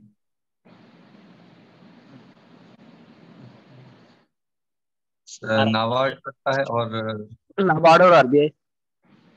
नाबार्ड और आरबीआई दोनों करते हैं इनका इंस्पेक्शन जो है। और आरआरबी का प्रबंध कौन करता है, प्रबंधन। Sponsor bank. Sponsored sponsor bank. Bank. Sponsor bank करता है। आरआरबी का कैपिटल जो है वो, कैपिटल शेयर पैटर्न क्या होता है। 50 35 15। 35%। Okay, 50% central government, 50। 35% sponsored bank, 15% state government. Okay. तो आरआरबी का जो कैपिटल शेयर होता है वो आरआरबी बैंकों का भारत सरकार, स्पॉन्सर बैंक और स्टेट गवर्नमेंट की होती है 50%, 35%, 15% के रेशियो में। दूसरा, आरआरबी का जो स्थापना का उद्देश्य होता है वो ग्रामीण एरिया में रहने वाले लोगों में कृषि, व्यापार, वाणिज्य, उद्योग और अन्य उत्पादन गतिविधियों के माध्यम से वित्त पोषण करके भारत के आर्थिक तंत्र से जोड़कर उनका विकास करना, साथ ही साथ ग्रामीण क्षेत्र में लघु और सीमांत कृषकों के साथ साथ श्रमिकों या जो लेबर हैं, कलाकार हैं, छोटे उद्यमी हैं, उनको वित्तीय सहयोग प्रदान करना, कम दरों पर वित्तीय सहयोग प्रदान करना, ताकि वो उनका भी विकास हो। और उन ग्रामीण क्षेत्रों का जब विकास होगा तो देश की विकास धारा में सीधे सीधे जुड़ेंगे। ये बात जो उनका उद्देश्य की गई है। चलिए, ये हुई बहुत बढ़िया। संदीप जी, आप क्या चीज एक सीख पाए, कोई एक चीज बता दीजिए। Sir first RRB. मजा आया सेशन पढ़ने, मजा आया। बहुत अच्छा लगा सर। ओके, फर्स्ट आरआरबी जान पाए, कौन सा बैंक है फर्स्ट आरआरबी। प्रथमा यूपी बैंक सर। ओके, बहुत बढ़िया। और राजेश जी कौन सा नया चीज जान पाए? वैसे तो आप पूरे जानकार लगते हैं, वैसे दिखने से भी जानकार लगते हैं और बोलने से तो लगते ही हैं आप, हैं। क्या है आपकी जानकारी का राज, क्या है? ਜਾਣਕਾਰੀ ਸਰ ਚੇਅਰਮੈਨਾਂ ਦੀ ਪਤਾ ਲੱਗਾ ਵੀ 5 ਸਾਲ ਰਹਿੰਦੇ ਇਹ, ਅੱਗੇ 3 ਸਾਲ ਹੁੰਦੇ ਸੀ, ਹੁਣ 5 ਸਾਲ ਹੋ ਗਿਆ ਇਹਨਾਂ ਦਾ। मैं बताऊं आपकी जानकारी का राज क्या है? आज ਹਾਂਜੀ आप क्या करते हैं, एक रात के 8 बजता है, मोबाइल खोल के बैठ जाते हैं यहाँ पर, पूरा ਹਾਂਜੀ सारी जानकारी आपको मिल जाती है यहाँ पर से, ਜੀ है ना? ਜੀ ਸਰ ਜੀ ਸਰ। ਉਹ बताइए। ਲੈਣੀ ਵੀ ਚਾਹੀਦੀ ਆ, ਲੈਣੀ ਵੀ ਚਾਹੀਦੀ ਆ। लेनी ਔਰ चाहिए। ਜੇ ਕੁਝ ਜ਼ਿੰਦਗੀ 'ਚ ਕੀਤਾ ਹੀ ਨਹੀਂ ਤਾਂ ਕੀ ਫਾਇਦਾ? ਜ਼ਿੰਦਗੀ 'ਚ ਆਏ ਨਾ ਆਏ ਉਹ ਪਸ਼ੂ ਵੀ ਆ ਜਾਂਦੇ ਚਲ ਜਾਂਦੇ ਆ, ਸਾਡੇ 'ਚ ਉਹਨਾਂ ਦਾ ਕੀ ਫਰਕ ਰਹਿ ਗਿਆ? बहुत बढ़िया। तो ऐसी कौन सी एक चीज जो है आप जान पाए, कोई नया जो आरआरबी के बारे में वो जान पाए होगे आप लोग? सेक्शन अंडर सेक्शन 6 में इसकी व्याख्या की गई है, जो 50%, 35%, 15%। अब अंडर सेक्शन 23 जाने होंगे, जिसमें अमलगमेशन की बात होती है ना? ਉਹ ਨਵਾਂ ਆਇਆ। हाँ, अंडर सेक्शन 18 जान पाए होंगे, जिसमें बिजनेस की बात करता है। अंडर सेक्शन 10 जाने होंगे, जिसमें उनके अपॉइंटमेंट की बात की गई है, बोर्ड ऑफ डायरेक्टर के या चेयरमैन की। तो ये सेक्शन जो है आप देखे होंगे, एक दो बार और पढ़ेंगे आपको याद हो जाएगा। जिस तरह से मुझे याद हो जाता है वैसे आप लोगों को भी याद हो जाएगा। तो इसी तरह सीखते रहिए। अभी सेशंस ज़्यादा हो जाते हैं। आप कुछ साथी बोल रहे थे सर सेशन बहुत ज़्यादा हो जाते हैं, लेकिन हाँ वो इंटेंशनली ज़्यादा किया गया है। 7 बजे से लेके आपको 10-11 बजे, भी तो 11:30 पौने 12 हो रहा है, पौने 12 तक आपको जो है हमने कोई समय नहीं दिया है कि आप घरवाली से झगड़ा करो। हमने आपको कोई समय नहीं दिया है टेलीविज़न देखो। हमने आपको कोई समय नहीं दिया है कि आप कहीं पार्टी करने जाओ। हमने आपको कोई समय नहीं दिया कि आपका समय गंवाओ। हम सीधे सीधे आपको स्क्रीन पर कैप्चर कर लेते हैं, वीडियो में कैप्चर कर लेते हैं, और ये सिलसिला चलता रहेगा आपके प्रमोशन तक, आपका एक बेहतरीन बैंकर चरित्र निर्माण तक, और आपको एक बेहतर इंसानियत बनाने तक चलता रहेगा। आ गई संदेश यादव जी, आ गए संदेश यादव जी, स्वागत है आपका। क्या नमस्ते संदेश नमस्ते। लेके आए हैं? थैंक यू सर, नमस्ते। बुलाते हैं, मुझे बुलाते हैं संदेश से क्या थैंक यू संदेश? सर। हम्म, अच्छा लगा सर, ये जो अभी आपने पीपीटी दिखाई, तो ये जो नोट्स थे वो मुझे मिलेंगे रिकॉर्डेड या फिर कैसे होगा ये? इसका जवाब कौन देंगे? और इसका जवाब हमारे पुष्पेंद्र खरे जी देंगे, अच्छा क्योंकि ये खरा खरा बोलते हैं, खरा खरा बोलते हैं। पुष्पेंद्र जी, ये हमारे संदेश यादव जी हैं, ये यादव ने सर, जादव। संदीप यादव जी हैं। इनके सवाल का जवाब दीजिए, सीधा सीधा सवाल आपसे, क्या उत्तर है? सर ऐप में ही मिल जाएंगे sir. Okay okay that. Mobile app में हो जाएंगे। आपका मोबाइल ऐप अभी चालू नहीं किया हूँ, क्योंकि हाँ। आप अभी पढ़ाई चल रही थी, उस समय आप जुड़े हैं हमारे से, है ना? ओके तुम अभी सुबह जब उठेंगे तो मोबाइल ऐप कनेक्ट रहेगा, खाली मोबाइल ऐप डाउनलोड करके रख लीजिए, ठीक? ओके। ऐप का नाम सर प्लीज। ऐप का नाम तो आप हमसे ना पूछे महाराज, ऐप का नाम बताइए, संदीप मिश्रा जी बताएंगे। ये राजेश जी बता दीजिए ऐप का नाम। सर बैंकिंग ज्ञान ज्ञान केंद्र। केंद्र। अच्छा, बैंकिंग ज्ञान केंद्र। ओके हाँ, ठीक है, ओके। बैंकिंग ज्ञान केंद्र, जहाँ पर हम लोग केंद्रित रहते हैं, बैंकिंग का ज्ञान मिले, ठीक है? तो बढ़िया सर तरीके से आप साथ में रहिए। मैं बता दूं आपको, 1000 लेक्चर मेरे आपको आप रिकॉर्ड हो चुके हैं, 1000 लेक्चर, क्योंकि ये अभियान मेरा लंबे समय से चल रहा है। मतलब जब से मैं बधाई हो सर। हाँ, जब से मैं शुरू किया हूँ, और आज की तारीख पर मेरा खुद का पढ़ाया हुआ मेरे वीडियो लेक्चर 1000, कितने 1000 हो गए। तो Great, आपको आप उसमें 1000 में से 600 तो सारे बैंकिंग फ्री में सिखा दिया, यूट्यूब पे होंगे, हैं, फ्री होंगे। जी जी जी। लेकिन मैं आपको बता दूं, सब चीजें मैं यूट्यूब पे नहीं डाल सकता। क्यों? क्योंकि जो फ्री टू एयर है उसको डालेंगे। अब इंटरनल पॉलिसीज हैं, कुछ चीजें ऐसी हैं जो ग्राहकों तक नहीं जानी चाहिए। जी अब देखिए, ग्राहकों तक नहीं जानी चाहिए, वो आपके लॉक में रहेगा। आप लोग जी साथ में जुड़े हैं, हम लोग समाज कल्याण में लगे हैं, समाज के लोगों तक आर्थिक सुविधाएं पहुंचाने के लिए लगे हैं। तो आपका मजबूत होना बहुत जरूरी है। आपका बिल्कुल शारीरिक रूप से मजबूत होना है, मानसिक रूप से मजबूत होना है, ज्ञान के रूप से मजबूत होना बहुत जरूरी है। क्योंकि आप जिस काम के लिए यहाँ बैठे हैं महाराज, दुनिया का कोई आदमी नहीं कर सकता है ऐसा काम। आप एक सही गरीब बात है। इंसान को करोड़पति बना सकते हो। समझ में आया तो बोलिए हो। बिल्कुल बिल्कुल ठीक सर। अब एक जब गरीब आदमी समाज में जो है घर पे, जो धोती पहन के बनियान नहीं खरीद पा रहा है, उसको आप अमीर बना सकते हो। उसके लिए आपको ज्ञान हासिल करना है। जी सर उसके बिल्कुल लिए ठीक। आपको सस्टेनेबल फाइनेंस प्रोवाइड कैसे किया जाएगा, इकोनॉमिक फिजिबिलिटी क्या होती है, कंडीशनल फिजिबिलिटी क्या होती है, कैपिटल फिजिबिलिटी क्या होती है, पर्सनल फिजिबिलिटी क्या होती है, स्कीम फिजिबिलिटी क्या होती है, बैंकिंग टर्मिनोलॉजी फिजिबिलिटी क्या होती है, ये सारी फिजिबिलिटी को समझना होगा। और हरि अनंत हरि कथा अनंता, और ऐसे सीखते सीखते हमारा रोज दिन और रात बीता। सर ਤੁਸੀਂ ਇਹ जब पढ़ाने लगे ਕਿਹੜੇ साल से शुरू किया सर? हाँ जी, हाँ जी। केड़े कौन से सन में शुरू किया था ये? मैं ये पढ़ाना शुरू किया हूँ, पहले ऑफलाइन पढ़ाता था, ऑनलाइन नहीं पढ़ाता था। तो मैं 2012 से पढ़ा, 2012। तो जी 2012 से वो भी मैंने पकड़ पकड़ के लाके पढ़ाता था। ठीक है जी। मतलब जैसे ये संदीप है ना, जी उसको गाड़ी में बिठा लेता था, चल खाना खिलाएंगे, चलो घर पे चलो खाना खिलाएंगे, उसको पढ़ाता था, उसको पॉलिसी पॉलिसी पढ़ाता था। तो ये बिना मन के पढ़ाता था, अरे यार खाना खाए पका दिए सर, है ना। लेकिन जब ये इसको सफलता मिली, तो इसने बोला सर आपके पास तो गजब का है, आप तो ये पॉलिसी, तो उस समय सोचो मैं रिकवरी पॉलिसी पढ़ा था, रिकवरी ठीक है। पॉलिसी पढ़ा देता था। पॉलिसी किसको पढ़ा रहा हूँ मैं, स्केल 1 ऑफिसर को, 2 को, 3 को पढ़ा रहा हूँ, स्केल 3 मैनेजर को रिकवरी पॉलिसी पढ़ा दिया। एक बार जी रीजनल मैनेजर आए, और मैं क्लरिकल पोस्ट पे था, रीजनल मैनेजर आए और उसको रिकवरी पॉलिसी पढ़ा दिया पूरा, रिकवरी पॉलिसी ऐसा। अरे तो वो मतलब समझ लो कि अब पढ़ा दिया, आगे। मतलब नहीं, मतलब मैंने व्याख्या कर दी, रिकवरी ठीक है। पॉलिसी के पॉइंट बता दिया, है ना, कि नोशनल जो वैल्यू क्या होता है ना, मॉडल अप्रोच क्या होता है, क्या क्या जो अपॉर्चुनिटी कॉस्ट क्या होता है, उसका नेट प्रेजेंट वैल्यू क्या होता है, तो आप सोचो कि वो कला जो है 2012 से ऑफलाइन स्टार्ट किया था, बट ऑनलाइन स्टार्ट हुआ कब, बोलिए भारत माता की जय, जब एक महामारी आई थी ना, महामारी आई थी, कब आई थी, कोविड कोरोना, कोविड 19। कोविड तो 19। 2019 में, 2019 में क्या हुआ कि मैं फैकल्टी का मेरा टेन्योर पूरा हो रहा था, मैं ऐसे फिजिकल में पढ़ाता था, फिजिकल में।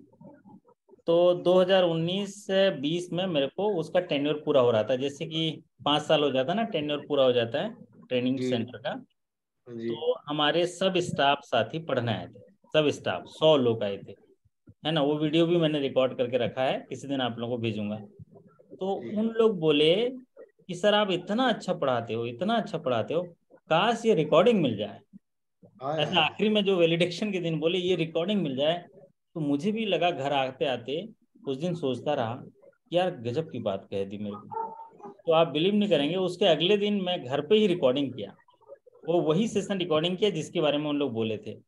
और वो 100 लोगों के लिए एक सेशन रिकॉर्ड किया, और मैंने उनको डाला, यूट्यूब पे डाल के उनको दिया लिंक, और एक ही महीने में वो 100 लोगों को 1000 तक पहुंच गया, और आज आप लोग भी हमारे साथ में हैं, है ना, हमारे साथ जुड़े हुए हैं।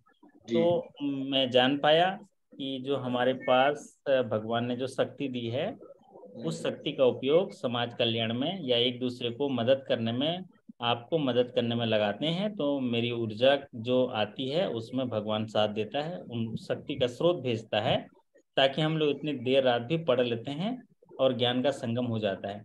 अभी रात को पढ़ रहे हैं कोई बात नहीं, कुछ लोग सोए हैं उनको कल सुबह मिल जाएगा, अपने लेजर टाइम में देख लेंगे, क्योंकि सबकी ज़िंदगी अलग अलग व्यस्तता के साथ चलती है, रेस्ट भी बहुत ज़रूरी है। तो मैं जीवन में 5 चीज़ों के लिए आपको प्रेरित करता हूँ, और मैं कर भी रहा हूँ। 5 चीज़ों के साथ हमारे साथ जुड़िए। पहला है ज्ञान, क्या है संदेश जी, ज्ञान, नॉलेज, ज्ञान नॉलेज। नॉलेज। ठीक है। तो यहाँ पर हम लोग 5 लोग हैं, 5 लोग, तो मैं 5 ये देखो स्क्रीन पर 5 लोग हैं, तो 5 लोगों को 5 स्रोत दे रहा हूँ। पहला काम हम जो कर रहे हैं वो है नॉलेज के लिए, क्या के लिए, नॉलेज। नॉलेज। दूसरा काम कर रहे हैं हेल्थ, हेल्थ, ये देखो हेल्थ एकदम जबरदस्त होना चाहिए। और दूसरा काम करना है, हेल्थ आपका अच्छा होना चाहिए। अभी आपको सब लोग पूछेंगे, अगर आपका हेल्थ कुछ हो जाए ना संदेश जी, कोई नहीं पूछेगा, कोई बैंक वाला नहीं पूछेगा, पड़ोसी भी नहीं पूछेगा, ठीक है। तो हेल्थ को ठीक करना है, उसके लिए कोई समझौता नहीं, सीखना है उसको भी, है ना वो। तो पहला एजुकेशन, दूसरा हेल्थ, और तीसरा काम है, सौरभ जी आ गए, सो देखो एकदम तरोताजा, है ना। तो तीसरा काम जिसके लिए हमको सीखना है वो है वेल्थ। क्या करना है Rajesh ji? Wealth. Wealth. Wealth मतलब एक सही अर्थों में, सही विचार से, सही कर्म से कैसे वेल्थ क्रिएट किया जाए। क्यों? क्योंकि जब आप वेल्थ मैनेजमेंट नहीं जानेंगे तो समाज के लोगों का आय कैसे बढ़ाएंगे आप? तो आपको वेल्थ को जानना बहुत जरूरी है कि धन कैसे है, धन उपार्जन कैसे होता है, धन को किस तरह से बढ़ाया जाता है, सही दिशा कितना किया जाता निर्देश। है ना, वेल्थ क्रिएशन। तो पहला एजुकेशन, दूसरा हेल्थ, तीसरा वेल्थ। चौथा जो पार्ट होता है वो होता है आपका ट्रेवलिंग और एंटरटेनमेंट। तो आप देखे होंगे मैं बराबर घूमता रहता हूँ, ट्रेवल करते रहता हूँ हाँ जी। और एंटरटेनमेंट करते रहता हूँ, है ना, है ना। दिल में हो तुम, आंखों में तुम, बोलो तुम्हें कैसे चाहूं, विद पूजा एंटरटेनमेंट। करूं, सजदा करूं, जैसे कहो वैसे चाहूं। तो मेरा क्या फ्रीलांसर है। आप बोलोगे सर मत पढ़ाओ, नहीं पढ़ाते, चलो आओ बात कर रहे हैं, पढ़ाओ बोले पढ़ा देते हैं। जैसे कहो वैसे करो। इंटरटेनमेंट बहुत जरूरी है। इंटरटेनमेंट से क्या होता है, आप री एनर्जाइज होते हैं, री एनर्जाइज होते हैं, फिर से रिफ्रेश होते हैं, नए काम को करने के लिए तैयार हो जाते हैं, क्योंकि आपके दरवाजे पर नया चुनौती खड़ा है। अब देखो वो बोल रहा है कि आप तो रिफ्रेश ही हो, बोल रहा है हमारा कंप्यूटर, है ना। जी प्लीज चेक जी। करो अपने आप को, आप तो रिफ्रेश ही हो, बोल रहा यस यस। है। तो आप क्या है कि पहला काम करना है एजुकेशन, दूसरा हेल्थ, तीसरा वेल्थ, चौथा है इंटरटेनमेंट और ट्रेवलिंग। ट्रेवल जब आप करते हो तो आप सीखते हो। आप पंजाब जाओगे सीखोगे, क्यों? क्योंकि वहां समाज के लोगों को देखोगे, जगह को देखोगे, परिस्थिति को देखोगे तो आप सीखोगे। और जब जगह जाते हैं तो आप नेगेटिव विचार से लेके कुछ पॉजिटिव विचार आपके अंदर चिपकते हैं, आपके शरीर में आकर्षण होता है। क्यों आकर्षण होता है? क्योंकि आपका शरीर पंच तत्वों से बना है ना, पानी, मिट्टी, हवा, अग्नि और आकाश से बना हुआ है। तो इनसे बना हुआ है, तो जब भी आप जाते हो ना तो ये आकर्षण रहता है, खींचते रहता है, पावर्स को खींचते रहता है। तो आप जब नेचर के पास जाते हैं, कहीं जाते हैं तो पावर, गुरुत्व बल। हाँ गुरुत्व बल। हाँ, ये बल को खींचता है। तो इसलिए आप जब ट्रेवल करने जाते हैं, मान लीजिए ट्रेवल करने गए और वहां पर उधर संदीप जी मिल गया, है ना, संदीप जी मिल गया, कहाँ? कानपुर में है संदीप जी। कहाँ पर है, कहाँ से संदीप? Sir Sultanpur UP. सुल्तानपुर में मिल गए। तो ये संदीप के साथ मिलोगे ना तो इसकी कुछ पॉजिटिव एनर्जी आप ले लोगे। ठीक है, ट्रेवल से सीखते हैं, क्योंकि ना एक इंसान की फितरत क्या होती है, उसके अंदर जो अच्छाई होता है उससे 5 मिनट में वो बता देगा। अभी मैं आपके सामने बता रहा हूँ, क्यों? मेरे अंदर कुछ है तो मैं बता रहा हूँ। ठीक। जी। तो आपको ट्रेवल और इंटरटेनमेंट, इंटरटेनमेंट इसलिए करना है क्योंकि हमको नई चुनौती का सामना करना है, उसके लिए तैयार होना है, एनर्जाइज होना है, ये दोनों काम करना है। तो आखिरी जो चीज है, पांचवी चीज है, वो होता है स्पिरिचुअल। क्या होता है? स्पिरिचुअल। हम काम करना है एजुकेशन के लिए, हेल्थ के लिए, वेल्थ के लिए, ट्रेवल एंटरटेनमेंट के लिए, और पांचवी चीज होती है स्पिरिचुअल। स्पिरिचुअल का मतलब ये है आपके अंदर पवित्रता होनी चाहिए। क्या होनी चाहिए? पवित्रता होनी चाहिए। आप जो काम कर रहे हैं उसमें गंदा विचार नहीं आना चाहिए, हैं कि वाह लोन लेने आ रहा है, अंदर साले 50,000 इधर रख, फिर देंगे, है ना। मतलब आप में भाव जो है एकदम पवित्रता होनी चाहिए। मतलब उसमें क्या बोलते हैं उसको, मिलावट नहीं है। स्पिरिचुअलिटी। ठीक है, तो पवित्रता होनी चाहिए, कर्म जो कर रहे हैं उसके प्रति निष्ठा होनी चाहिए, जिस कार्य में लगे उसके प्रति समर्पण होनी चाहिए। तभी जाके भगवान में जो शक्ति दी है वो स्पिरिचुअल होता है, तब भगवान की शक्ति आपके अंदर प्रेरित हो जाती है। आप यकीन मानिए कि आपको जीवन में जो सपना देखते हो वो पूरा होता है सच्चे अर्थों में, और वो लगता है आपको, वही आपको लगता है। अगर किसी से आप 50,000 ले भी लोगे तो वो जो बद्दुआ देगा आपके ट्रांसफर होने के बाद ना, वो 50 लाख रुपए का नुकसान कर जाएगा आपका। समझ में आया तो बोलिए हो। ठीक है, आहो। ये 5 चीजों के लिए काम करना है अपने को: knowledge, knowledge, health, wealth, wealth, travelling, entertainment, entertainment travelling, and spirituality. Spiritual. ठीक है। तो अभी देखिए मैं इतना आप लोगों से पढ़ाता हूँ, है ना। तो जो आपसे ज़्यादा एनर्जाइज मैं हो जाता हूँ सोते समय में। मुझे जो स्पिरिचुअल आता है, तो दो चीज़ों को जानना है, material science, spiritual science. Material science मतलब आपको जानना होगा आपके आसपास जिन चीज़ों को आप महसूस करते हो, देख पाते हो, सुन पाते हो, समझ पाते हो, अनुभव कर पाते हो, उन चीज़ों को जानना बहुत ज़रूरी है। क्यों? क्योंकि उनका उपयोग अपने जीवन के संसाधन में करोगे। उसमें आपका घर वाले लोग भी आते हैं, ब्रांच मैनेजर भी आता है, सब आते हैं, क्योंकि उनसे डील कैसे करना है ये आपको जानना है। क्योंकि वो नुकसान भी पहुंचा सकते हैं, षड्यंत्र भी कर सकते हैं, अच्छा भी कर सकते हैं, बुरा भी कर सकते हैं, उसमें ग्राहक भी आते हैं।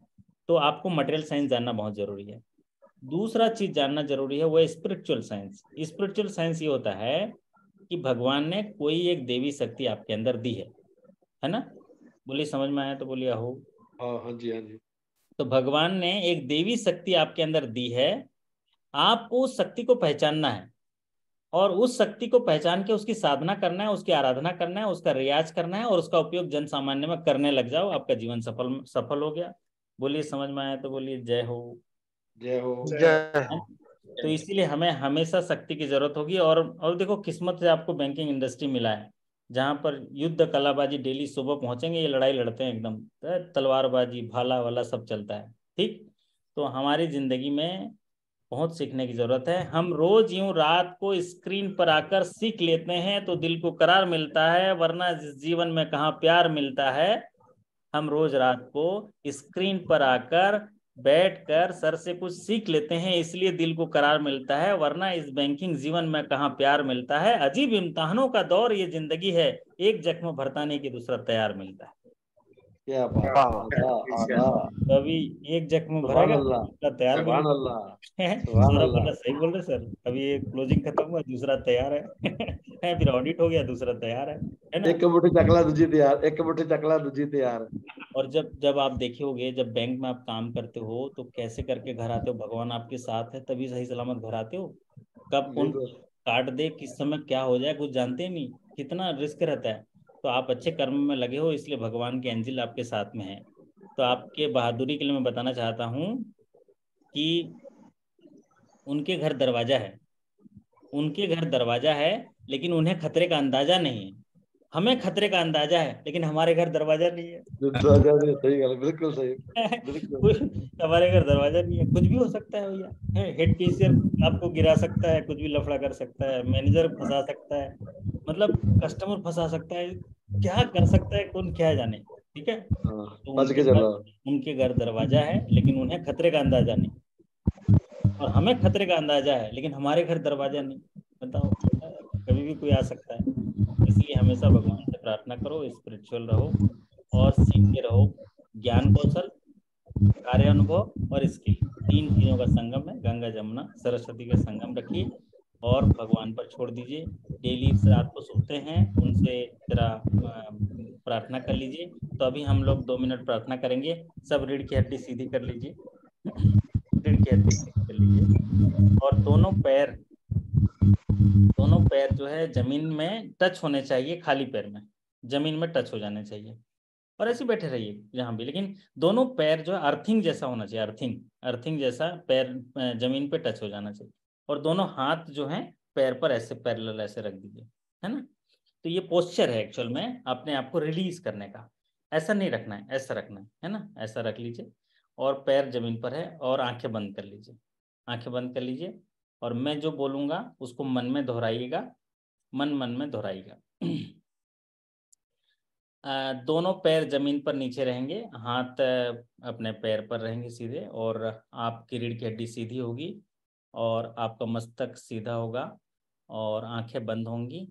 आप थोड़ा सा अंतर्ध्यान करिए, जिस इष्ट देवता भगवान गॉड को आप मानते हैं उनको आह्वान करिए। हे भगवान, आपका कोटि कोटि धन्यवाद। हे भगवान, आपका कोटि कोटि धन्यवाद। आपने मुझे सब कुछ दिया, आपने मुझे सब कुछ दिया, उसके लिए आपका कोटि कोटि धन्यवाद। मुझे अच्छा व्यवसाय, मुझे अच्छी नौकरी, मुझे अच्छा सेहत, मुझे सब कुछ दिया। अच्छा परिवार, अच्छे लोग, अच्छे टीचर, अच्छे साथी, सब कुछ दिया। इसके लिए मैं आपका कोटि कोटि धन्यवाद करता हूँ। मैं आपका कोटि कोटि धन्यवाद करता हूँ। आपके सहयोग से, आपके आशीर्वाद से मैं अपने आप को बहुत साहसी महसूस कर रहा हूँ। मैं अपने आप को बहुत स्वस्थ महसूस कर रहा हूँ। मैं अपने आप को सफल महसूस कर रहा हूँ। मुझे इतनी शक्ति देने के लिए आपका बहुत बहुत धन्यवाद। मुझे एहसास हो रहा है कि मैं सफलता के करीब पहुंच रहा हूं। सफलता मेरे सामने खड़ी है। सफलता मेरा जन्म सिद्ध अधिकार है और इस सफलता को नजदीक से एहसास कराने के लिए, मुझे दिलाने के लिए, मेरा साथ देने के लिए आपका कोटि कोटि धन्यवाद। मेरे दुर्भाग्य को सौभाग्य में बदल देना। मेरे दुर्भाग्य को सौभाग्य में बदल देना। मेरे रोज को योग में बदल देना। मेरे रोग को योग में बदल देना। मेरे रोग को निरोग में बदल देना। मेरे रोग को निरोग में बदल देना। मेरे जीवन को एक पहचान दिला देना। मेरे जीवन को एक नया पहचान दिला देना। मुझे एक अच्छा इंसान बना देना। मुझे सफलता के करीब पहुंचाने के लिए आपका कोटि कोटि धन्यवाद। मेरा हमेशा साथ देने के लिए आपका कोटि कोटि धन्यवाद। मुझे सारी चीजें मुहैया कराने के लिए आपका कोटि कोटि धन्यवाद। मैं आपका कोटि कोटि धन्यवाद करता हूँ। ईश्वर हमेशा मेरे साथ रहें। मेरे सोते जागते, उठते बैठते, बैंक जाते समय मेरा साथ देना, क्योंकि मैंने आपके साथ पार्टनरशिप फॉर्म रजिस्ट्रेशन किया है।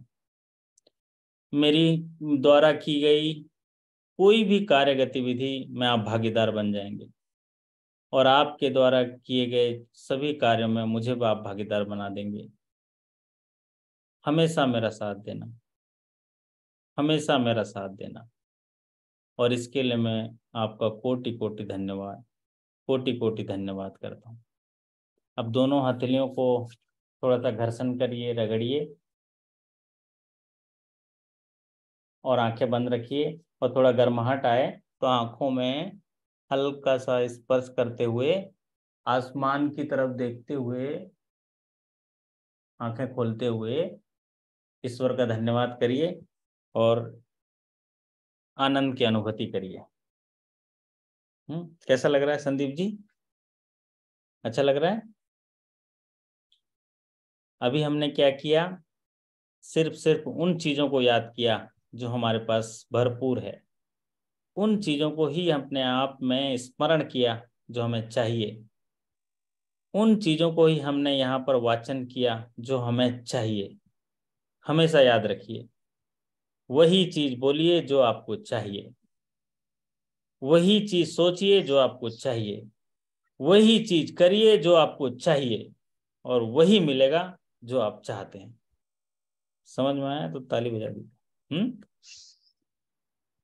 ठीक है, तो आपको ये अद्भुत शक्ति मैं देता हूं। हमें जिक्र भी उसी का करना है जो हमें चाहिए। हमें सोचना भी वही है जो हमें चाहिए। हमें बोलना भी वही है जो हमें चाहिए। तो इसी क्या चाहिए उसको सोचने के लिए अंतर्दृष्टि की जरूरत है, एक अच्छे साथी की जरूरत है। और मैं हमेशा आपका साथ दूंगा। जिस अभियान को लेकर हम लोग साथ चले हैं उसको हम लोग जरूर पूरा करेंगे। आपके अच्छे कार्य निष्पादन, बेहतर स्वास्थ्य, शानदार सफलता की कामना करते हुए आपसे विदा लेते हैं। एक रात्रि आपको दे रहा हूँ, भगवान को पुनः याद करके समर्पित करके सो जाइएगा और अपना जो मन मस्तिष्क है इससे पार्टनरशिप कर लीजिएगा। क्योंकि आपका दो माइंड है, एक कॉन्शियस माइंड है, एक सब कॉन्शियस माइंड है। कॉन्शियस माइंड अभी जो मैं बात कर रहा हूँ आप सुन रहे हो, कॉन्शियस माइंड है। एक सब कॉन्शियस माइंड है जो अपने आप काम करते रहता है, auto pilot mode. Auto pilot mode से उसको जानने की कोशिश करिए, उसको कैसे ऑन करते हैं, कैसे कैसे बंद करते हैं। अभी आप सो जाना, लेकिन आपके माइंड का ऑटो पायलट मोड है, उसको ऑन कर देना। तो क्या होगा, रात्रि भर आप सोएंगे लेकिन आपका ऑटो पायलट क्या करेगा, दिन भर में जो भी सेशन हुए हैं उनको बोलिए उसको रिवाइज करते रहेगा, उसको रिस्टोर करता रहेगा। कोई चीज़ देखें उसको सही तरीके से याद करेगा, ऑटो पायलट मोड काम करेगा। फिर जब एग्जाम में होगा, कई साथी अनुभव साझा करते हैं कि सर मैं तो 15 मिनट में एग्जाम दे दिया, सर किट किट टिक टिक टिक कर दिया, सर आपसे बात सुनी थी वही हमने पढ़ लिया। ये सारे उसी मोड का माध्यम है, आपको सबकॉन्शियस माइंड को जागृत करना। और उस जागृत करने के लिए आपको थोड़ी सी मेडिटेशन की जरूरत होती है, अपने आप की आत्मिक शक्ति की जरूरत होती है, कठोर परिश्रम, सही मार्गदर्शन, सही दिशा और असीम धीरज, ये क्वालिटी होनी चाहिए, पैसेंस। और उसके बाद विनम्रता, क्या होनी चाहिए? विनम्रता होनी चाहिए, पवित्रता होनी चाहिए, तभी कोई चीजें आपके पास रहती हैं। वो तमाम चीजें आपके पास हैं क्योंकि आप मेरे साथ हैं और मुझे इस बात का एहसास है। फिर मुलाकात करेंगे क्योंकि अभी हो गई ही देर रात है, तो चलिए फिर आपसे मुलाकात करेंगे, तब तक के लिए धन्यवाद। Thank you so much, good night.